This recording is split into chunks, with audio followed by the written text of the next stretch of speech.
Hi guys, welcome to the Saving Money Show with me, your host Sean. Now, we are outside, so I apologise in advance for any background noise. We are going to be discussing growth stocks. I have a lot to get through, so I won't be able to go through everything. And we're going to start with cyber security and then move on to a more varied range. You will notice some of these I have spoke about in my where I've either traded them or I spoke about them in the past. However, I thought I'd bundle them all together. I do not own all of them. Actually, at this point, I think I own one of them. But I'm looking into them, and I thought I would share with you guys so you could look into them too. And I start with Varonis systems. Now, what is good about this is they are not a typical cybersecurity firm. They don't just deal with security from hackers. They also deal with security from inside the company, and you'll notice recently from likes of Tsla having to sue other companies where people have downloaded source codes and sold them on or taken them with them to other companies. And don't forget to hit that lovely like button, almost as lovely as me. Helps with the YouTube algorithm and getting the video out to more people. And don't forget to hit that subscribe button if you haven't already. Become part of the Saving Money Show family. We give each other hints and tips and updates about stocks and shares we talk about on the show. As well as that, you can ask me to look into any share you want, and I don't charge a Discord fee or ask for a Patreon. All I do ask is for you to comment in the box below and hit the like button. Even if you disagree with me, especially if you disagree with me, I like a debate. And if I do something wrong, I want you to call me on it so I can improve the channel. And why not check out the links in the description below? There's lots of offers. I've used each one of them myself. I wouldn't give you links if I haven't checked them out myself. If you're looking for a free trading platform which should trade your stocks and shares, you know, you can get a free share worth up to £200 for signing up and depositing a small amount. A free trade only requires a £1 deposit. The others require £100 or dollars, depending on which one you go for. Stake has over 3,500 US stocks on their books, which is the biggest one outside of the US. Whereas Trading 212 is one of the best and easiest platforms to use. But as I said, I use all three. Anyway, on with the show. And the next company is Spaq. Now, all those rushing into Snowflake, I like Snowflake, I do. I think it's a good one for the future, but at the price, I'm not touching it. Spaq does something similar, not quite as effective, but it's cheaper. I'm waiting for Snowflake's price to come down. If I had to choose between the two, I will wait for Snowflake's price to come down. If it doesn't, if it goes on a tear, then that's it. I will pick up Spaq. Purely because if you look at the price to sales, you know, it's worse. It's more expensive than Tesla. Now, in 4 years, that could be 22.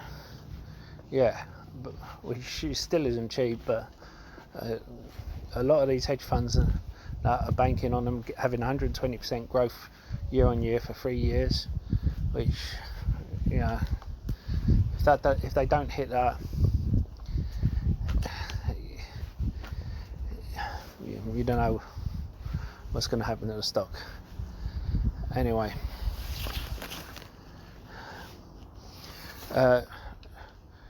my next favourite, by the way, the last one wasn't my favourite, the first one was, and my joint favourite with it is Sale Point. Well, I would probably put it as my favourite purely because of the price, and that is participating in the Global Technology Virtual Conference. You know, that may give it a bump. You've got Rapid 7. Sorry, I am running out of time.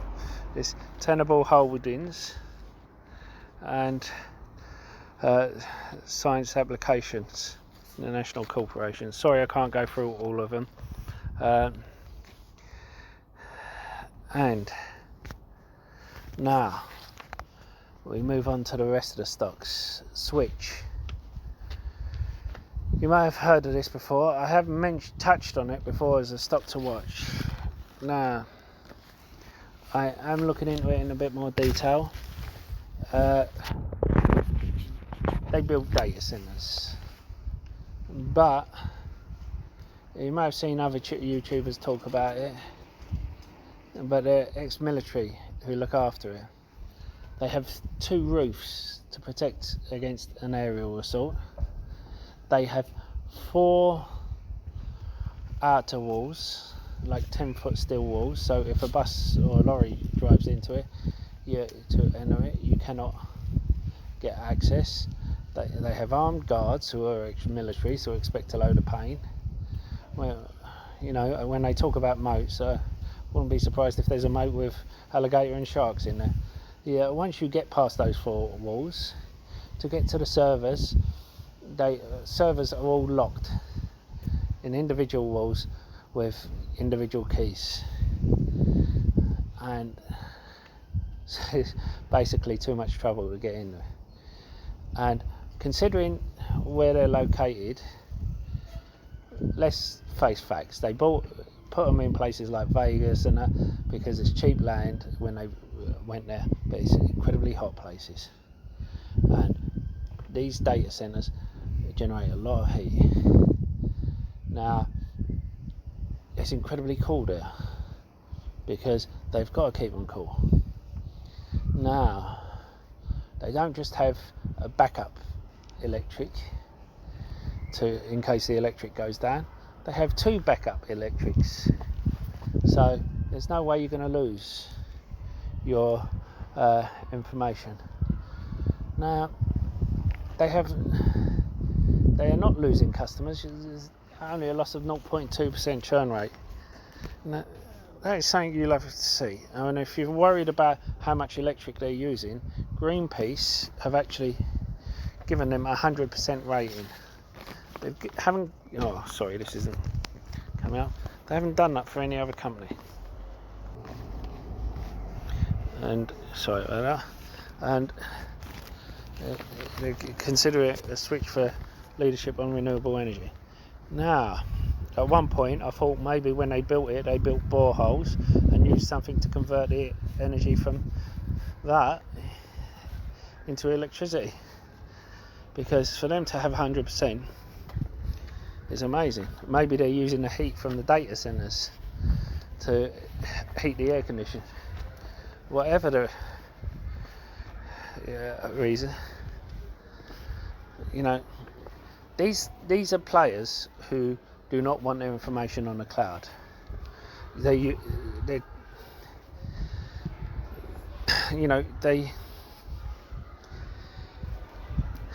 are people who can't use the excuse, oh, we lost your information, the cloud, or we was hacked, or something happened,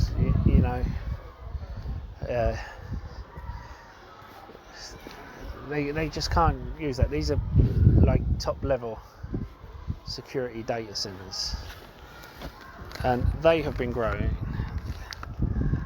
and they are expected to grow over 11% per year for this year and next year, and I reckon that is going to be knocked out of the water. Knocked out of the park. So, you know, I suggest you look at it. It's just amazing. You know, I think don't look at the PE or the forward PE because it will frighten you out of it. Look at the other financials. This is why people put too much emphasis on the PE and forward PE. Don't get me wrong, they are important things to look at, but this year PE's out of the window. Forward PE is usually an important one, but don't look at it. Look at the price to sales, look at the churn rate, and look at retention rate. And look, I'm not a fan of analysts' recommendations, but look at what they recommend, and I think that they are under expecting them to do it. Right, I've spoken about this a few times. I've traded it, and if there's another crash, I will definitely be picking it up. Now, Nordstrom. This is the upper middle class. They have them in strip malls. They even have a couple in the UK. They deliver to the UK. They have so many brands. You need to choose by letters of the alphabet to look into the brands. Now, I'm sorry, but you need to look into these financials.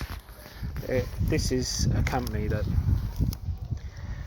is.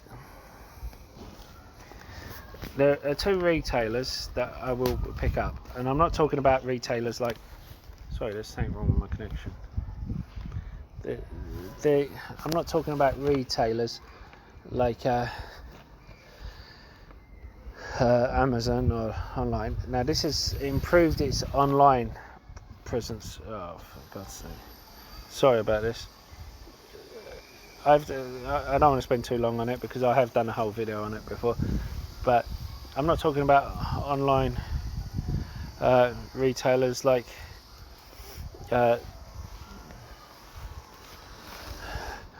Amazon.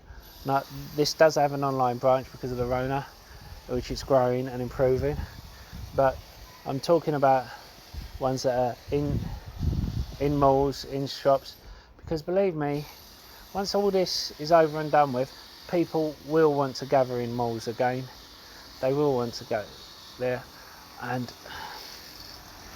they will want to go to the shops again, probably more than before. And you'll Foot Locker, you know, is my favourite, and this will be my second one. Why? Look at that price to sales, 0.19, and the price to book isn't too bad for a company of this size. I just do think that this is a good company. If there's a second wave and the price comes down further, I'll scoop it up. If for some reason I have a few spec stocks, if they go to the moon, so to speak, I'll trim a bit of position there and I'll put some of it into here. It's as simple as that. Now, you can look on the website yourself. They have a curbside pickup for it to be safe, easy and free, or they deliver.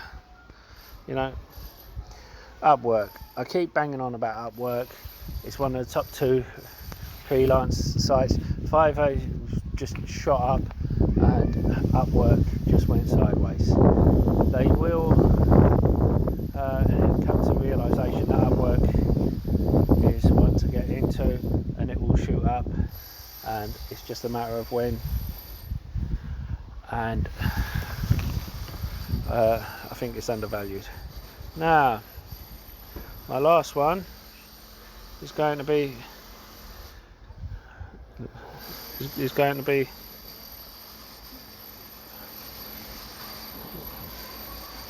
Sorry, but my connection's gone. It's going to be Fastly. Why Fastly? Well, I picked it up at $75. On its earnings, it would normally skyrocket. It had amazing earnings. The reason it didn't, the reason it dropped, was because it had. The reason it was because it had 12% in TikTok, and Microsoft was looking into buying TikTok, or it was going to get banned. Now, what happened with people's view was, well, Fastly's going to lose the 12% revenue, so either TikTok's going to get banned, they're going to lose it, or Microsoft are going to bring it in-house and they're going to lose it. Oracle are picking it up, so Fastly aren't losing that revenue, so why hasn't it shot up again? Same with CrowdStrike. CrowdStrike, I think, will go to $200 before the end of the year. The only thing stopping it was from shooting up was the fact that the revenue it brought in wasn't as much as last year, but it has improved things over last year. You know, it's had to make a lot of adaptations because of what's happened.